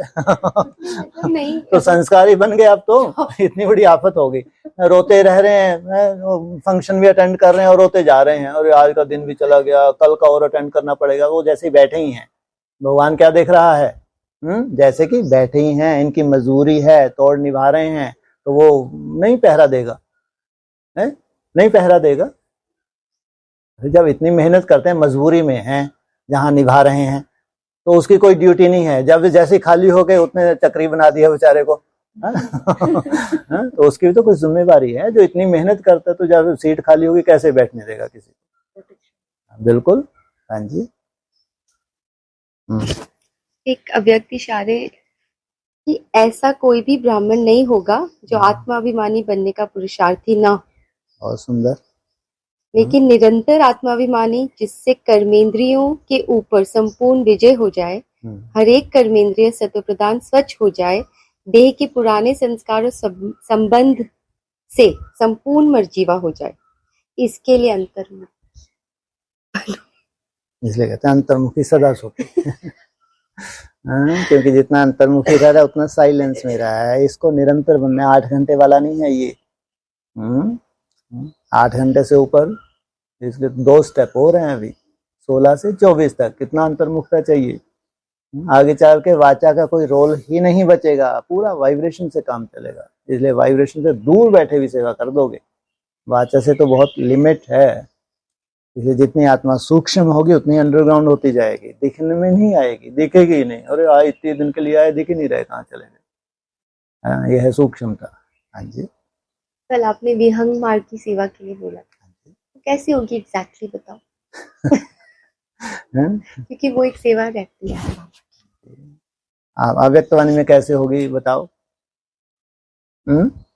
हाँ जी। विहंग मार्ग की सेवा अव्यक्त वाणी में कैसे होगी बताओ? विहंग क्या होता है? विहंग मार्ग क्या होता है? एक पक्षी होता है ना, वो उड़ के जो सेवा कर सकता है। तुम जाओगे उसके घर जाओगे, पता नहीं रास्ते में ट्रैफिक आ गई, गाड़ी खड़ी है, और वो सीधा निकल गया मनसा से, वहां इतना फास्ट, यहाँ बैठे बैठे 1 सेकंड में वहां पहुंच गया। सोचो, ये है विहंग मार्ग की सेवा। और जैसे संकल्प लिया उसको भी संकल्प आ गया। अचानक आपकी याद आई, आपने तो फोन नहीं, मैंने फोन ही कर दिया आपको, रह ही नहीं पाई मैं तो। ये है विहंग मार्ग की सेवा। मैं थोड़ा सा भी बिजी हूँ, आज का चार्ट ही नहीं बना, फिर कल बात कर लेंगे। फिर उसको बेचारी को अच्छी भी लगी है, फिर आपने क्योंकि संकल्प आ गया, और फिर उसने फोन किया, आज तो आपको 5 मिनट देना ही पड़ेंगे।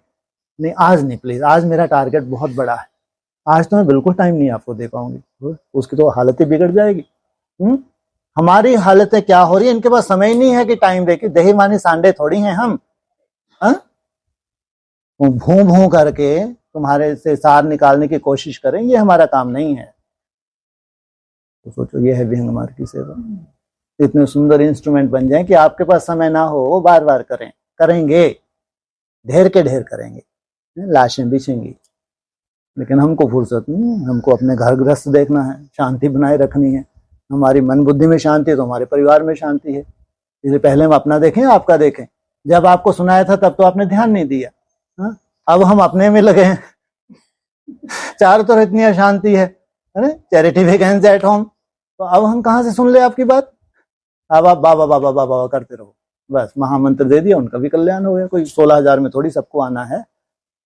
हाँ जी, ये है विहंग मार्ग की सेवा।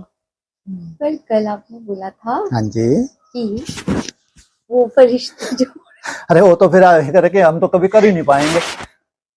सीधा से इतना आसान है सब कुछ किसके ऊपर डाल देना। इतना तो निरंतर योगी आप ही हो, तो आप ही का, इसलिए हमारे तो है ही नहीं। तो जो अभी बताया वो सब कर सकते नहीं कर सकते, अभी हो रहा नहीं हो रहा, आगे चल के ज्यादा होगा। अभी ये वर्तमान समय विहंग मार्ग की सेवा है। खुद ही उनको आकर्षण हो, खुद ही वो फोन करें, तो कुछ ना कुछ वाइब्रेशन है ना आपका।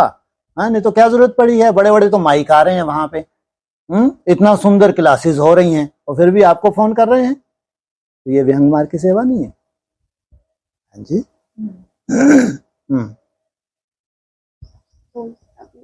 हो गया, कोई बात नहीं। हाँ जी, और किसी का हो?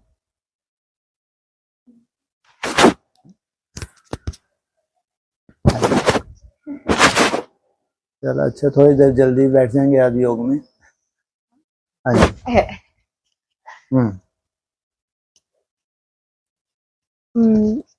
जो सृष्टि चक्र का कोर्स था उसमें से लास्ट में बताते थे एडवांस में कि 18 से लेकर के 36 तक 18 वर्ष जो है वो ऑटोमेटिक भट्टी का पीरियड है। ठीक है।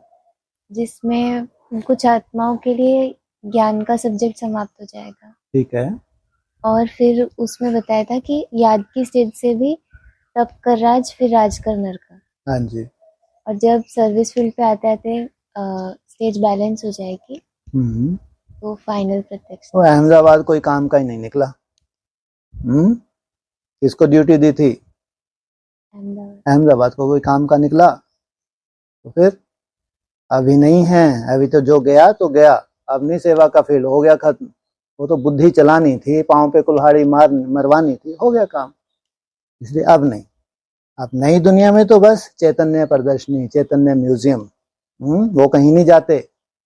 जिनको जरूरत है वो आए, वो नहीं जाते। हाँ, और धर्म खंड वाले हैं तो आगे देखते हैं, लेकिन देवता धर्म वालों के लिए ठिकाना हो गया। और धर्म खंड वाले हैं वो जाएं, विनाश में जाके सेवा करें। तो वहां मार काट मच रही है, तो उनकी बुद्धि कैसी हो जाएगी।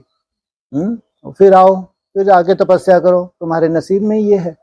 कोई देवता धर्म के तो हो नहीं, कहाँ देवता स्वयं स्थिति में टिके तो टिके। ये फिर सेवा के फील्ड में जाते हैं, फिर खूने नाए खेल देखते हैं, फिर बुद्धि नीचे जाती है, फिर बैटरी चार्ज करते हैं, बार बार जाना आना जाना आना। तो और धर्मों के हैं, छिलका उतर ही नहीं पाता। नहीं तो देवताओं को ठिकाना मिला तो मिला। अहमदाबाद में उनको संभाले में 108 आत्माओं का यादगार है। हाँ जी। तो यहाँ पर नई दुनिया में आने के बाद इसको ऐसे लागू कर सकते हैं कि तपस्या करते हैं, फिर नई दुनिया में फिर आते हैं, बाहर जाके मर जाते हैं, फिर आ जाओ, फिर मर जाओ। हाँ, बाहर नहीं, लेकिन त्रिकुटी में टिकने की कोशिश करते हैं, फिर नीचे आते हैं। नीचे कहाँ से आते हैं? वो तो बार बार रोते रहते हैं, आज इतने नहीं हो पाए, इतने नहीं हो पाए। वो तो उनके क्या बन रहे हैं, डायमंड नहीं है लेकिन मोती है। इनको तो नीचे आना बाबा मानता ही नहीं है। मनसा से तुम्हारे कितने ही विघ्न आए, कर्म इंद्रियों कोई भूल ना हो, तुम्हारा कोई हिसाब किताब बन ही नहीं रहा, इसको नीचे आना कौन मानता है? भगवान ही नहीं मान रहा, तो समझदार तो नहीं मानते। ये तो मेहनत तो लगेगी, अर्जुन भी परेशान होता है, असंभव, तो असंभव को संभव करने जा रहे हैं, कुछ मेहनत तो होगी ना, तो ये नीचे आने वाली कोई बात ही नहीं है। फिर ये भी बाबा ने बोला था कि 18 की मूर्तियों में ऐसे आया था कि हाँ जी, जो चैतन्य म्यूजियम तैयार हो जाएगा, ये एग्जैक्ट शब्द ये नहीं थे, लेकिन ऐसे बोला था कि जो देवताओं का संगठन तैयार हो जाएगा, वहाँ ज्ञान का कोई रोल नहीं बचेगा। और हाँ जी, ऐसे बाबा ने उदाहरण दिया था कि मूर्ति होती है तो उसको जाके थोड़ी बोलते हैं कि तुम्हें वो माता च पिता तुम्हें विज्ञान सुनाओ, हाँ जी, ऐसे नहीं बोलते। ये बहुत बड़ी मुसीबत हो गई। कब आएगा वो बैकुंठ जहाँ ज्ञान का कोई रोल ही नहीं है। स्वयं स्थिति में बैठे हैं, जब तक जीना है तब तक पीना है। वो मर गए, जो मर गए उनको नसीब हुआ, वहां कोई ज्ञान का रोल नहीं, वहां जरूरत ही नहीं है। जितना उन्होंने पीना था पी लिया, स्वयं स्थिति में टिक गए, इसलिए उनके लिए बोला है जब तक जीना है तब तक पीना है। इसलिए बैकुंठ में कोई किसी को दरकार नहीं है, वहां के लिए बोला है बाबा ने। और एक पॉइंट ऐसे बोला था कि जो योगीराज और योगिनी है, हाँ जी, वो स्वर्गीय संगठन की पालना नहीं करते, पालना नहीं करते, ठीक है, वो मतलब वाइब्रेशन से करते हैं, ठीक है, लेकिन प्रैक्टिकल में पालना ऐसे बोला था कि जगदम्बा और लक्ष्मी करते हैं। ठीक है, तो फिर आप क्यों जबरदस्ती बैठे हो? कुछ समय के लिए, है ना, थोड़ा सा समय, ज्यादा नहीं, बाकी जो बोला है वही सोने हाल, सत्य श्री अकाल, थोड़े समय के लिए, है ना, जब वाइब्रेशन कैच करने वाले बने, है ना, फिर वो इतनी सुंदर जो धारणाएं बना रही हैं, वो वैसा परिवार भी तो हो। जब वैसा परिवार हो जाएगा तो फिर शक्तियां ही संभालेंगी, फिर कोई किसी के इंटरफेयर करने की जरूरत नहीं। जगदम्बा अपने कुल को संभालेगी और लक्ष्मी अपने कुल को संभालेगी, तो उनके संस्कार मिल जाएंगे तो हो गया, खेल ही खत्म हो गया। और एक पॉइंट ऐसे बाबा बोलते थे ना कि पुरानी दुनिया की जब कीचड़ पट्टी समाप्त हो जाएगी, तो उसके लिए कम से कम 100 वर्ष लगेंगे, ठीक है, ऐसे बोला था। हाँ जी, तो अभी हमें पता चला कि पूरा प्रलय तो होगा नहीं, हाँ पूरी जी, प्रलय तो नहीं होगी। हाँ, तब बाबा ने ऐसे बोला था कि सारी दुनिया का वाइब्रेशन ब्राह्मणों को खींचता है, ठीक है, लेकिन तब दुनिया ही खत्म हो जाएगी तो एक तरफा वाइब्रेशन हो जाएगा और परिवर्तन हो जाएगा, ठीक है। तो अभी के हिसाब से फिर उसको आप में मर गई दुनिया लागू कर, बड़े से बड़ा नर्क बनेगा, घमघोर को आग लगेगी, वो आग लगने के बाद शांति होने में टाइम लगेगा, और तुम्हारी 9 लाख की पॉपुलेशन होने में भी टाइम लगेगा। कहाँ तक पहुंचना है? 9 लाख तक पहुंचना है। इसलिए कभी भी संपूर्ण प्रलय नहीं होती, लेकिन बहुत बड़ा परिवर्तन होता है। तो ब्राह्मणों का एक छोटा सा संगठन जब बन जाता है तो वहां का वायुमंडल, दुनिया का वायुमंडल, तो उस दुनिया को टोटली धीरे धीरे खत्म होना है, इस दुनिया को 9 लाख तक वृद्धि होनी है। तो जब पूरा खत्म होने के बाद तब जाके 9 लाख तक जाना है। शुरुआत कितनों से हुई है? 16,000 से शुरुआत हुई है, लेकिन जाना है 9 लाख तक, तो सोचो कितना टाइम लगेगा। ऐसा नहीं कि 37 में पूरी प्रलय आ गई, लेकिन ये है कि वो रहने के काबिल नहीं है। जो एशलम है वहां वाइब्रेशन है, बाबा ने सेफ्टी की हुई है, बिल्ली के पुंगरे सुरक्षित हैं, बस इतना है। लेकिन यहाँ नहीं है, कहाँ जाना है सबको? वहां का वायुमंडल कैसा होगा? कैसा सुंदर वायुमंडल चाहिए। जो 3-4 लाख आत्माएं हैं उनको तो बहुत सुंदर वायुमंडल चाहिए। वहां से नई सृष्टि की शुरुआत होगी। इसलिए एक गांव से 50-60 गांव बन जाते हैं। ये पूरी तरह नर्क धीरे धीरे खत्म होता जाता है और पूरी तरह से वो स्वर्ग बन जाता है। तो ये दुनिया जैसे कि उनके लिए है ही नहीं ना? है ही नहीं, लेकिन फिर आना कहाँ है? वहीं थोड़ी रहना है। कितनी बर्फ पड़ती है वहां पे, कितने बड़े बड़े कोट सिलवाने पड़ेंगे। लक्ष्मी तो कोट कभी पहनती नहीं, साड़ी ही पहन के रखती है, सोचो आप। और नारायण को कितना मोटा कोट दिखा है, तो ठंड में जम जाएंगे वहां पे, तो कहाँ आएंगे वापस? कहाँ आएंगे? हाँ, तो कुछ समय के बाद, 100 वर्ष के बाद, 100-150 वर्ष मान लो, तो वायुमंडल शुद्ध होगा नहीं होगा? फिर नदियों के किनारे वहां से शुरुआत होगी सृष्टि की। हाँ जी। अभी परसों की मुरली में ऐसे बोला था कि जब बहुत बर्फ पड़ती है तो उसमें पक्षी मर जाते हैं। हाँ, पक्षी मर जाते हैं। हाँ, तो क्या हो गया, और ज्यादा बर्फ पड़ गई। और ऐसे भी बोला था कि तुमको ऐसा पक्षी बनना है जो हम्म। क्रॉस कर जाए, हाँ जी, जो उसको क्रॉस कर जाए, ना मरे। अच्छा। हाँ तो ठीक है, वैसे पक्षी थोड़ी हो, ज्ञान योग से उड़े, थोड़ी सी बीज रूप अवस्था में टिके, बर्फ पड़ी और हम गए। ऐसे पक्षी थोड़ी हैं। अभी बर्फ ज्यादा पड़ेगी कम पड़ेगी दिन प्रतिदिन, ये 3 मास तो बहुत डेंजरस हैं। ये पक्षी सब जीवित रहेंगे या एक आध मर जाएगा बर्फ में? हाँ, ज्ञान योग के पंख हैं तो जीवित बने रहेंगे। यहाँ मरने वाले नहीं है, लेकिन ढेर के ढेर पक्षी मरेंगे। जितनी जितनी बर्फ पड़ेगी स्वतः ही पक्षियों के ऊपर प्रभाव आएगा। जबकि जो भी ये पाए वाले क्या होते हैं, जानवर बुद्धि है ना, इनसे शुद्ध किनको कहेंगे? पक्षियों को। सोचो, ये उड़ते हैं, ज्ञान योग के पंख हैं, तो भी मृत्यु मिलने जा रही है इनको, क्योंकि परम धाम जो जाना है। हाँ जी, तो ऐसे कैसे पक्षी है जी? ऐसे कैसे पक्षी हैं? आप तो इतनी ठंड नहीं सहन कर सकते ना। आप हिमालय के पक्षी हैं, कोई ऐसा असर ही नहीं हो रहा है, तो ये पक्षी नहीं बेचारे सहन कर सकते इतने। कभी बैठे ही नहीं है भ्रुकुटी में, मेरा बाबा मीठा हुआ प्यारा बाबा, और ना गीत लगा लिए उन्होंने, अमृत ले उठते से गीत लगा लिए, भट्टी रखी तो एक के बाद एक गीत, एक के बाद एक गीत। तो ऐसे पक्षी हैं ये। पूरी भट्टी दिन भर चली, दिन भर गीत चले, बीच में गीत तब बंद हुए जब भाई जी की क्लास थी, फिर 2-4 गीत चला, फिर बहन जी की क्लास। 8 घंटे की भट्टी की आज हमने। ये ऐसे पक्षी हैं, इनको मालूम ही नहीं कि बर्फ में स्थिर होना क्या होता है, बर्फ का प्रभाव ना हो, निसंकल्प अवस्था क्या होती है, इनको मालूम ही नहीं है। मरेंगे नहीं मरेंगे? मरेंगे, नहीं बोल देता हूँ। स्वाभाविक है, लेकिन अकल्याण नहीं है किसी भी पक्षी का। इनको परम धाम नसीब हो जाएगा या दूसरा जन्म लेके जाएंगे, वो ऐसा नहीं कि कोई बहुत बड़ा नसीब बन गया इनका, क्योंकि जैसे संस्कार धारण किए हैं दूसरा जन्म वैसे ही होने जा रहा है इनका।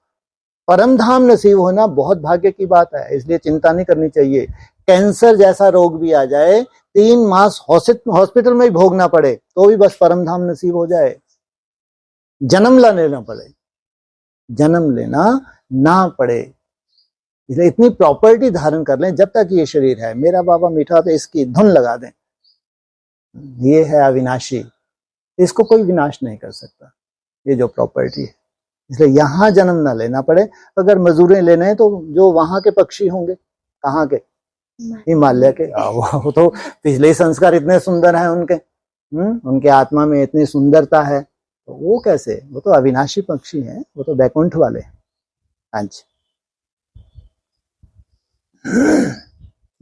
पिछली बार जो क्लासेस चली थी उसमें से बोला था कि संकल्प खाली करना है। हाँ जी, संकल्पों को खाली करना है। ओहो, कोई मासी का घर है? हाँ बोलो आगे। तो संकल्प अगर खाली होते हैं तो आत्मा हल्की होती है। तो तुम्हारी भारी होती है? नहीं। हाँ जी। लेकिन फिर संकल्प को रोकना क्या है और खाली करना क्या है, इसमें क्या अंतर? दोनों की परिभाषा तो एक ही है, लेकिन कितना भारी हो जाते हैं। कितना सुंदर हमारा संस्कार बना हुआ है, सतयुग से लेकर त्रेता के अंत तक संकल्पों से हमने सृष्टि को जिया है, जीवन को जिया है। सतयुग चाहे त्रेता है, चाहे द्वापर है, चाहे कलयुग। इसको कहेंगे श्वास। संकल्प को क्या कहेंगे? ये जैसे कि श्वास है, इसके बिना जीवन नहीं है, और तुमको मरना सिखाते हैं। जब तुम्हारा गला दबाते हैं तो कितनी दिक्कत जाती है, 10-15 सेकंड भी टिकना बहुत मुश्किल। जैसे श्वास ही नहीं आ रही, फिर फटाक से श्वास ले लेते हो तुम। 10-15 सेकंड का तुमको श्वास चाहिए। सोचो, क्योंकि तुमने 84 जन्म श्वास ली है भाई। तुम भगवान थोड़ी हो, तुम हो देवता। अब देवताओं को श्वास चाहिए, इसलिए 10-15 सेकंड के बाद अब तुमको बोलते कि 1 मिनट तक तुम श्वास ना लो, रोके रखो श्वास को। एक ही संग कितनी बड़ी आफत, मौत दे रहे हैं तुमको।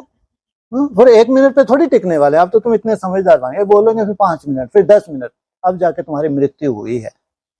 जैसा तुमको मारना चाहते थे घोट घोट के, अब जाके मृत्यु हुई। इसलिए श्वास लेना स्वाभाविक है। अगर 10-15 सेकंड के बाद तुम श्वास लेते हो, स्वाभाविक है, नेचुरल है। अब तुम करने चाह रहे हो जो नेचुरल नहीं है, तुम वो करने जा रहे हो। भगवान जैसा बनना ये कोई नेचुरल थोड़ी है। सोचो, विपरीत दिशा में तो कुछ मेहनत तो होगी ना। तो बीच में श्वास ले भी लिया तो उसमें कौन सी तकलीफ होगी, फिर शुरू हो गए श्वास रोक लिया, है ना। लगे ही रहते हो तुम लोग सुबह से शाम तक, 250 बार श्वास रोकना ही है मेरे को 250 मिनट, कितने 8-10 घंटे मेहनत करते हो।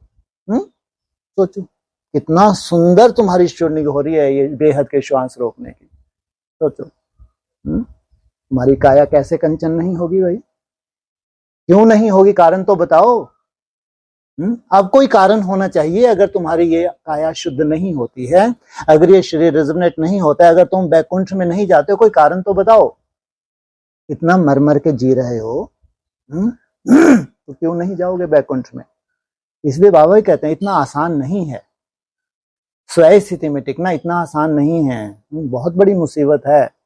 वो मुसीबत तुमको दी हुई है, वो तुमने मुसीबत झेली हुई है और झेल रहे हो, है ना। लेकिन वो एक स्वाभाविक है, उसमें टेंशन वाली बात नहीं है कि श्वास रुक नहीं रहा, ये संकल्प रुक नहीं रहे, वो स्वाभाविक है। लेकिन इसमें प्रैक्टिस, जैसे वो लोग हठ योगी होते हैं वो भी प्रैक्टिस करते हैं श्वास को रोकने की, ऐसे तुम भी संकल्पों के रोकने की प्रैक्टिस करते हो। तो धीरे धीरे प्रैक्टिस करते करते क्या होगा, जीत हो जाती है।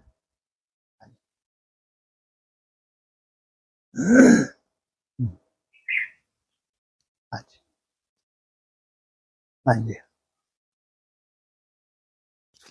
जो जगदम्बा और लक्ष्मी का बोला कि वो संभालेंगे, तो अपने अपने कुल को संभालेंगे। तो लो, अब जगदम्बा के वंश लक्ष्मी कुल के बैठ जाए, इधर उधर देखते रहेंगे हद हो गई है। तो लक्ष्मी अपने साथ, जगदम्बा अपने साथ, तू चिंता मत करो। मैं भी तो ऐसे ऐसे आगे बढ़ी, देखो मैं बाद में लक्ष्मी बनी, लेकिन बनी ना, ऐसा कि नहीं बनी, मैं बनी, मैं सैंपल बैठी हूँ। तो कोई सैंपल होता है तभी तो दूसरों को उमंग गुस्सा आता है। अब लक्ष्मी के कुल के में बिठा दिया, अब वो कोई काम का ही नहीं है उनका, जो बातें हो रही हैं। इतनी ऊंची धारणा है, जैसे कि मासी का घर है क्या, जगदम्बा पढ़ाएगी, आशावादी बनाएगी, तो इसमें क्या बढ़िया से घूर घूर के देख रहे हैं आप। नहीं समझ नहीं आ रहा, इसलिए। दो कुल हैं, चंद्रवंशियों का कुल है, सूर्यवंशियों का, आवाज ठीक है और बढ़ाऊं दो कुल हैं, सूर्यवंशियों का कुल भी है तो चंद्रवंशियों का कुल भी है। सूर्यवंशियों के कुल में पढ़ाई होगी किसकी, किससे, लक्ष्मी से। चंद्रवंशियों के कुल की पढ़ाई होगी किससे, जगदम्बा से। जगदम्बा कहो या सीता कहो, बात एक ही है। जगदम्बा सरस्वती ही फिर लक्ष्मी बनती है। तो पढ़ाई कौन सी पढ़ा रही है, जगदम्बा ही बनी रहो या लक्ष्मी बनना है। तो कितनी बड़ी ड्यूटी है ये। जिनके अंदर कोई मादा ही नहीं है 10% के अंदर, उनको ये पढ़ाई पढ़ाना। वो 10% प्योरिटी की पावर तो है, लेकिन ये मादा नहीं है कि इसे शरीर को रिजनेट किया जा सकता है। वो चंद्रवंशी है, सूर्यवंशी है, चंद्रवंशी है सोचो। और सूर्यवंशी कहाँ है, इनसे मिलो लंगड़ों को होता है सूर्यवंशी है? रहने दो अभी कहाँ है सूर्यवंशी, हाँ ये चेहरे खिले हुए हैं ये हैं सूर्यवंशी। इनको कोई ऐसे आफत है ही नहीं, आज नहीं तो कल बने की बने। हाँ जी। तो फिर वो जो जिनको जगदम्बा पढ़ा कितनी बड़ी आफत होगी। वो जो इतनी महिमा करते हैं, वो जो है वो अपने हैं, वो जो अरे कितनी मेहनत की है, सालों साल, 50-50 60-60 साल हो गए उनको। अब बेचारे ठीक है, आंखों पे पट्टी बंधी थी, नहीं उतना ज्ञान था कि शरीर को रिजनेट किया जा सकता है। तो कोई तो ऐसा सैंपल चाहिए जो उसी के कुल का पूर्वज हो। उनके कुल का भी तो कोई पूर्वज होगा, चंद्रवंशियों का कोई पूर्वज तो होगा, नहीं होगा। सूर्यवंशियों का पूर्वज है तो अपने कुल को पढ़ाए, चंद्रवंशियों का पूर्वज है तो अपने कुल को पढ़ाए, इसमें क्या बड़ी बात। हाँ जी हाँ जी, ओके है।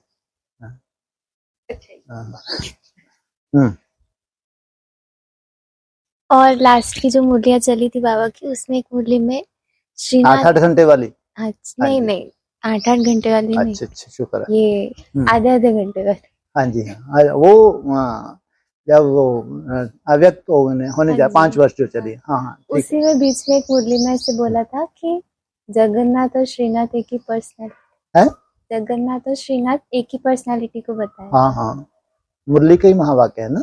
जगन्नाथ कहो या श्रीनाथ कहो, बात एक ही है। तो